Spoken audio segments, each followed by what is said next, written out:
सनईचा सूर वाजत ढोल ताशांच्या गडगडाटात आपले गणेश बाप्पा सर्वांच्या घरी विराजमान झालेत।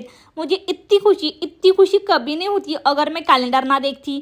बाप्पा ह्यावेळेला 5 नाही तर 7 दिवसांसाठी आपल्याकडे राहायला आलेत, म्हणजे त्यांचा पाहुणचार 2 दिवस एक्स्ट्रा करण्याची मज्जा।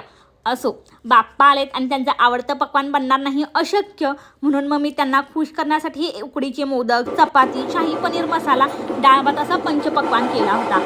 गणपतीमधील खास बात म्हणजे की माझे पती परमेश्वर सगळ्या कामात मदत करतात।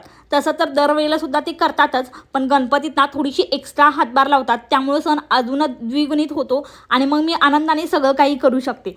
सर्वात आधी गोडापासून सुरुवात म्हणून त्यांच्याकडून नारळ फोडून घेतला व सारणाची तयारी केली। आता तुम्हाला एक गंमत सांगू का, माझ्या घरी म्हणजे मम्मीकडे ना तांदळाचे उकडीचे मोदक कधीच बनले नाहीत, त्यामुळे मला असा पदार्थ एक्झिस्ट असतो याची कल्पनासुद्धा नव्हती।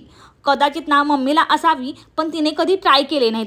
विचारल्यावर एकदा मला म्हणाली, मला जमायचे नाहीत ग, आता तुला येतात ना मग बनव। इन शॉर्ट तिला काय म्हणायचं होतं, फार शहाणी माझ्यासमोर बनायचं जाऊ नकोस, तुला जे जमतं ते तुझं तू कर तुझ्या संसारात, मला माझा संसार शिकवू नकोस। असू देत, आता मम्मी समोरात कोणच काय बोलणार ना, नाहीतर हकालपट्टी व्हायची पडदिशीन बाबा आपली। पण लग्नानंतर ना बऱ्याच गोष्टी शिकल्या आणि त्यातून एक समजलं, प्रत्येकाचा संसार करायची पद्धत खूप वेगळी असते।